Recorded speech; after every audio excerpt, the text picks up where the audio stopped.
안녕하세요, 안소연 변호사입니다. 오늘은 여러분들께 좀 흥미로운 주제에 대해서 좀 말씀을 드려보려고 하는데요. 공부, 과연 타고난 머리로 하는 걸까 아니면 노력으로 하는 걸까 라는 주제입니다. 오늘은 좀 지극히 저의 개인적이고 주관적인 의견을 여러분들께 좀 말씀을 드려보려고 해요. 이거 제가 하는 말이 다 맞다 이런 게 아니고 제 생각은 이렇다라는 거를 좀 말씀을 드리려고 합니다. 자, 일단 저의 경우를 한번 예를 들어서 볼게요.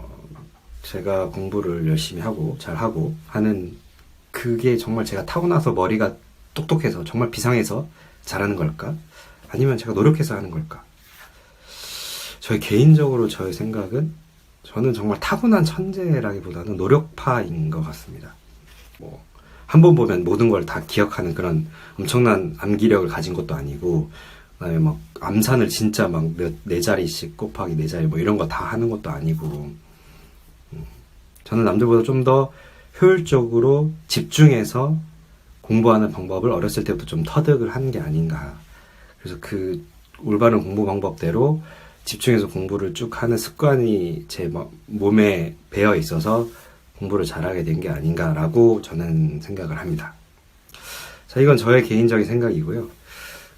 제가 책을 하나 찾아봤어요. 이거 공부가 과연 진짜 정말 머리로만 하는 건가? 타고나야지 잘할 수 있는 건가? 아니면 노력하면 되는 건가? 이 문제에 대해서 좀 알아보려고 책을 좀 찾아봤는데, 완벽한 공부법, 일명 완공이라는 책이 있습니다.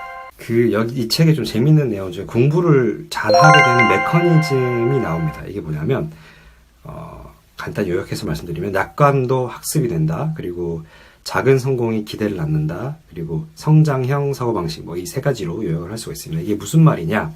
어떤 계기로 작은 목표를 세워서 그 목표를 달성을 했어요. 그러면 긍정적인 피드백이 나오죠. 그 긍정적인 피드백을 받으면, 이제 나 더 잘할 수 있겠다. 이런 낙관이 학습이 되는 거죠. 나 잘 되네. 그리고 작은 성공이 또 다음 기대를 낳죠. 이제 조금 더 잘할 수 있지 않을까라는 기대를 낳고, 그러면서 공부를 더 열심히 하게 돼요. 그러다 보면 다음번에 또 조금 더 높은 어떤 목표를 달성할 수 있는 확률이 더 높아지게 되죠. 그리고 그 다음번에 또 조금 더 높은 성공을 또 성공을 해요. 이런 긍정적인 사이클을 돌다 보면 공부를 잘하게 된다라는 것이 이 책의 내용입니다. 자, 그럼 반대로 말해보면 공부를 잘 못하는 사람들은 왜 못하는 걸까요? 이 책의 내용에 따르면 공부를 어렸을 때부터 열심히 해본 적이 없죠. 그러니까 당연히 좋은 결과도 안 나올 거고, 그러면 또 부정적인 피드백이 계속 나올 거 아니에요. 난 공부가 안 되나 봐. 성적 안 나오죠. 시험을 쳤는데 성적이 안 나와. 그러면 또 낙담하게 되고, 나 안 되나 봐. 그리고 또 부모님한테 혼나요. 그리고 선생님한테 무시당해요. 친구들한테 너는 공부 못하는 애야 라는 낙인이 찍혀요. 그럼 그 비관이 또 학습이 되는 거죠. 그러다 보면 나 난 진짜 못하나 봐 하면서 더 공부가 하기 싫어지고, 공부가 하기 싫어지다 보니까 더 공부를 안 하게 되고, 그러다 보니까 더 점점점 공부랑 멀어지고, 공부를 안 하게 되니까 더 못하게 되는 이런 악순환의 사이클을 돌게 된다는 것입니다. 자, 이 예를 제 삶에 한번 적용을 해보면, 제가 공부를 처음으로 이런 작은 낙관을 가지게 된 계기가 있어요. 제가 초등학교 1학년 때는 그렇게까지 공부를 잘하지 않았었는데, 초등학교 2학년 때 저희 담임 선생님이 계시는데, 그분이 좀 저를 좀 믿어주시고, 세훈이 너는 올수를 받을 수 있을 거야. 넌 잘할 수 있다. 이렇게 계속 뭔가 이유는 잘 모르겠는데 이렇게 저에게 용기를 좀 심어주셨던 것 같아요. 그때부터 조금 자신감을 가지기 시작했고, 2학년 때도 그래서 성적이 좀 잘 나왔겠죠. 그리고 3학년 때는 그런 자신감을 바탕으로 내가 조금 더 하면 되겠지. 이렇게 조금씩 저의 기대를 높여가면서 공부를 계속 했던 것 같아요. 꾸준하게.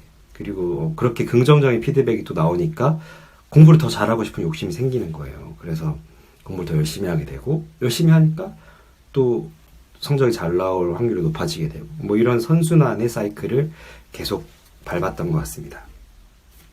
그리고 또 저희 고등학교 때 제 친구가 있는데요. 그 친구 제 짝지였는데 그렇게 공부를 잘하지 않았어요. 수학 시간에 모든 걸 다 찍어서 수학 점수 한 15점, 20점 이렇게 나오는 친구였었는데, 어느 순간부터 좀 공부를 해보고 싶다라고 저한테 얘기를 하더라고요. 그래서 이런 거 저런 거 문제를 한두 개 저한테 물어봤어요. 그래서 제가 설명을 잘해줬죠. 만약에 선생님한테 물어봤으면 선생님은 얘를 무시하면서 막 되게 머리 때리면서 야 이런 것도 모르냐 이렇게 했을 거지만 저는 친구니까 진짜 기본적인 거 물어봐도 다 설명을 잘 해줬거든요. 기초부터. 그러면서 딱 설명해주니까 얘가 알아듣는 거예요. 그래서 너 이런 것도 알아듣네 잘하네 이런 식으로 조금 칭찬을 해줬어요. 그러니까 얘가 재밌어서 저한테 계속 물어보는 거예요. 저는 사실 뭐 제 공부도 해야 되고 해서 좀 많이 바쁘기도 했지만 그 친구가 제 짝짓기도 하고 공부 잘했으면 좋겠으니까 많이 도움을 줬어요. 제 시간이 닿는 한도 내에서. 그렇게 하다 보니까 어느 순간 보니 그 친구가 혼자 문제집을 막 풀기 시작하고 그러면서 조금씩 자신감이 붙어서 그때 고등학교 2학년이었는데 말이 될 쯤에는 수학 점수가 상당히 좀 올랐던 그런 경험도 있었거든요. 이렇게 좀 긍정적인 피드백이 계속되고 낙관이 학습이 되다 보니까 좀 공부를 잘 하게 되는 이런 현상들이 있었던 것 같아요. 여기서 보면 좀 이렇게 타고나는 것만으로 하는 건 아닌 것 같긴 하죠. 네. 노력이 저하는 비중이 좀 크다는 점을 좀 말씀을 드리고 싶습니다. 자, 또 다음에 또 하나 더 있습니다. 뇌 가소성이라는 건데요. 이건 뇌는 쓰면 쓸수록 점점 발달한다라는 그 내용입니다. 한 예를 들어봐도 우리가 예전에는 휴대폰에 다 지금 전화번호가 지금 저장이 돼 있는데 예전에는 그런 게 없었잖아요. 그래서 주변의 친구들이나 이런 집 전화번호를 다 외우고 있었어요, 저는. 그래서 그 집 전화번호로 전화를 걸었던 게 기억이 나는데 지금은 사실 가족들 전화번호도 모르는 경우도 있거든요. 기억을 잘 못하는 경우도. 뇌는 안 쓰다 보면 계속 퇴화되고 또 쓰다 보면 반대로 계속 성장하고 발달한다라는 건데 또 재밌는 게 이 런던 택시기사의 예가 있습니다. 이게 뭐냐면 이 런던이 굉장히 좀 복잡해요. 길이. 그래서 복잡해서 이 런던 택시기사를 하려면 그 길을 다 외우고 있어야 됩니다. 웬만한 길들을. 그래서 시험을 보는데 정말 복잡하고 꼬불꼬불해요. 그래서 외우는 게 쉽지가 않습니다. 근데 이 런던에서 택시기사를 오래 하다 보면 그 일반 남성보다 해마 뒤쪽, 그러니까 기억력을 담당하는 부분인데 그 부분의 뇌가 더 크기도 더 커진다고 합니다. 이거는 이 책뿐만 아니라 다른 책에도 많이 인용되는 내용인데 그리고 또 경력이 더 오래된 사람일수록 이 해마 뒷부분이 더 크다고 합니다. 그러니까 뇌의 가소성, 뇌는 죽을 때까지 변화하고 성장할 수 있다라는 걸 보여주는 가장 큰 예로 이 런던 택시 기사를 들고 있는데요. 뇌도 정말 커진다. 발달될 수 있다. 성인이 된 이후에도 발달될 수 있다. 후천적인 게 중요하다는 걸 보여주는 그런 예 중에 하나겠죠. 그리고 또 제 삶에서 노력이 중요하다는 증거가 뭐냐면 그러니까 저의 경우에는 초등학교 그리고 중학교 그리고 고등학교 수능 보고 대학교 끝나고 구시 보고 그 다음에 연수원 이렇게 공부로 점철된 삶입니다. 사실 이때 보면 그 각 시기마다 중고등학교 때 그리고 수능을 잘 치는 애도 있고 중고등학교 때 공부를 잘하는 애가 있고 수능을 잘 보는 애가 있고 대학 가서 또 잘하는 애가 있고 또 고시를 잘 보는 애가 있고 또 고시는 못 보지만 연수원에서 또 성적이 좋은 사람이 있고 이렇게 각 삶의 단계가 있잖아요. 그 단계별로 쭉 다 공부 잘하는 사람이 또 있지만 어떤 때는 못하다가 어떤 때는 또 잘하게 되는 이런 사람들도 분명히 있습니다.